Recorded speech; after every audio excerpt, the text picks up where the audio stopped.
Good evening, friends. Welcome to my YouTube channel Amit Bhagat English. Today, I have brought to you 5 different types of sentences which I have written on the board. So, guys, look at the board without wasting any moment and learn how we can speak and we can translate these sentences into English. So, the first sentence is गलती से भी कभी मेरे कमरे में मत आना. गलती से भी कभी मेरे कमरे में मत आना. देखो बच्चों, यहाँ पर कभी मेरे कमरे में मत आना, ये कोई बड़ी बात नहीं है. आप इस सेंटेंस को आराम से इंग्लिश में बोल सकते हो.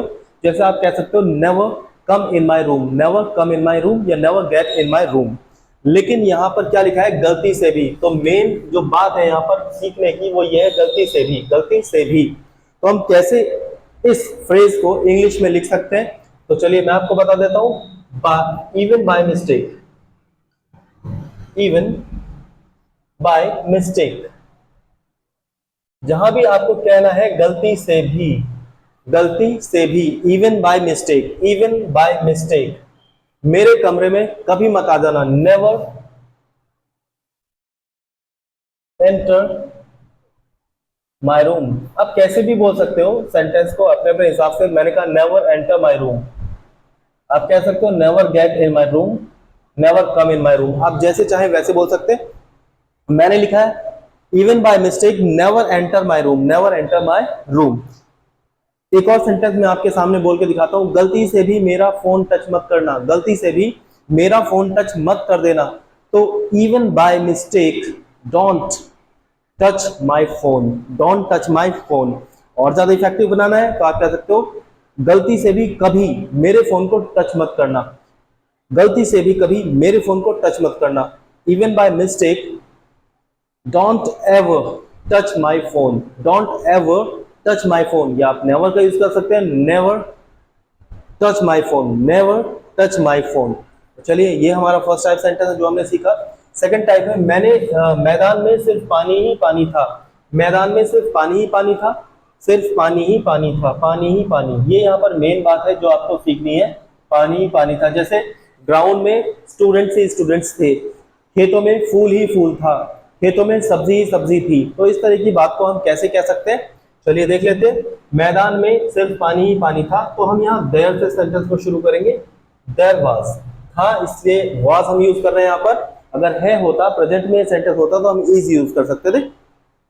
There was nothing. देखो अब यहाँ से हमने सेंटेंस को लिखना शुरू किया अपने हिसाब से. There was nothing, there was nothing but, there was nothing but. और जिस भी नाउन की हम बात कर रहे हैं हम बाद में बट के लिख देंगे. जैसे there was nothing but water. मैदान में, कहां पर? मैदान में. In the ground, in the ground आप लिख सकते हैं. There was nothing but water in the ground, there was nothing but water in the ground. ऐसे मुझे कहना है खेतों में फूल ही फूल था, तो हम कह सकते हैं there was nothing but flowers in the garden. चलिए ये हमारा सेकंड टाइप सेंटेंस था. थर्ड टाइप में हम देखेंगे जब देखो वह सोता रहता था, सोता रहता है. जब देखो वह सोता रहता है. तो यहां पर वह सोता रहता है बहुत बड़ी बात नहीं है. जब देखो, इस बात को हम कैसे इंग्लिश में बोलेंगे ये चीज हमें सीखनी है. तो चलिए हम सीख लेते हैं. When ever, when ever it is seen. जब भी आपको कहना है जब देखो, तो आप इस तरह से इस बात को बोल सकते हैं. When ever it is seen, when ever it is seen. वह सोता रहता है.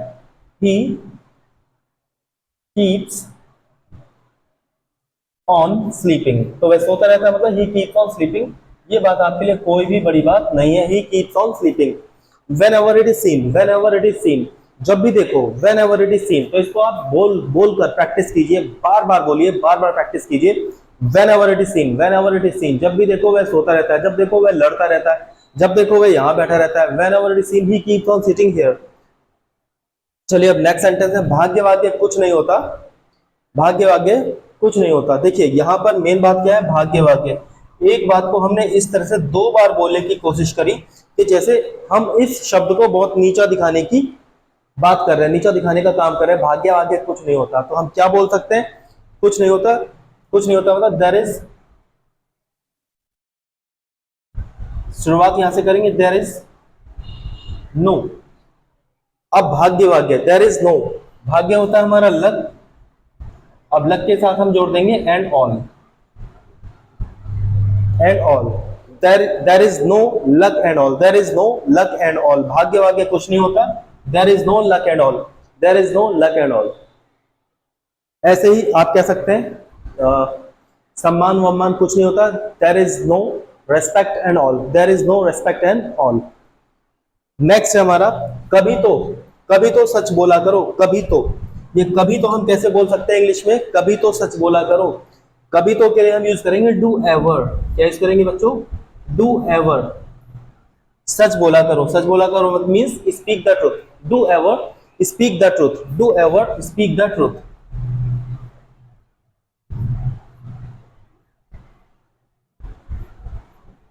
Do ever speak the truth, कभी तो मेरे पास आया करो, do ever come to me, do ever come to me. कभी तो मेहनत किया करो, डू एवर वर्क हार्ड।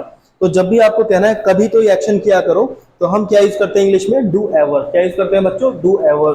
तो देखिए बच्चों ये 5 टाइप्स आपके सेंटेंस थे, अलग अलग तरह के हैं, डिफरेंट टाइप्स हैं जो मैंने आज आपको बताए हैं। देखिए सेंटेंस बोलना बहुत बड़ी बात नहीं होती, लेकिन सेंटेंस में जो डिफरेंट वोकैबुलरी हमें दे दी जाती है वहां पर हम अटक जाते हैं। जैसे मैंने आपके लिए लिखा गलती से भी, गलती से भी। अब गलती से भी की इंग्लिश क्या बोले, यहां अटक जाएंगे। आगे का सेंटेंस बोलना बहुत बड़ी बात नहीं है, तो इसकी प्रैक्टिस आप कीजिए, even by mistake, even by mistake, even by mistake. Next है मैदान में सिर्फ पानी ही पानी था, मैदान में पानी था तो there was water in the ground, आप बोल सकते हैं। लेकिन पानी ही पानी था, इस बात को आप कैसे बोले, इस बात को आप बोल सकते हैं there was nothing but water in the ground, there was nothing but water in the ground.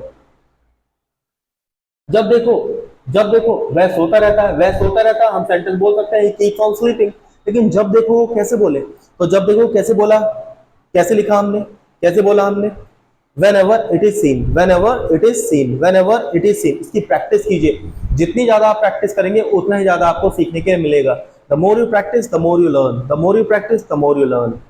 Next है भाग्य वाग्य कुछ नहीं होता। देखिए यहाँ पर इस शब्द को मैंने बहुत छोटा दिखाया, अरे भाग्य वाग्य कुछ नहीं होता, तो इस तरह की बात को हम कैसे कह सकते हैं, there is no luck and all, there is no luck and all, there is no luck and all. आपको समझ में आ रही बात। अब देखिए कभी तो सच बोला करो, अरे यार कभी तो सच बोला करो, ऐसे कहते हैं ना बात को, अरे भाई कभी तो सच बोल दिया करो, कहते हैं ना इस बात को हम, अरे भाई कभी तो सच बोल दिया करो, do ever speak the truth. तो ये थी आज हमारी छोटी सी स्पोकन क्लास, जिसमें मैंने आपको 5 अलग अलग सेंटेंस समझाने की कोशिश की है। और ये वो सेंटेंस थे जो आपको बहुत कम देखने को मिलते हैं किताबों में, लेकिन बोले बहुत ज्यादा जाते हैं। आप इन सेंटेंस में कभी कभी स्पीकिंग करते समय, इंग्लिश बोलते समय अटक भी जाते होंगे। तो चलिए अब आपको नहीं अटकना है, अब आपको इनकी प्रैक्टिस करनी है। तो आज के लिए मेरी क्लास में बच्चों इतना ही, अपना ध्यान रखिएगा, नमस्कार।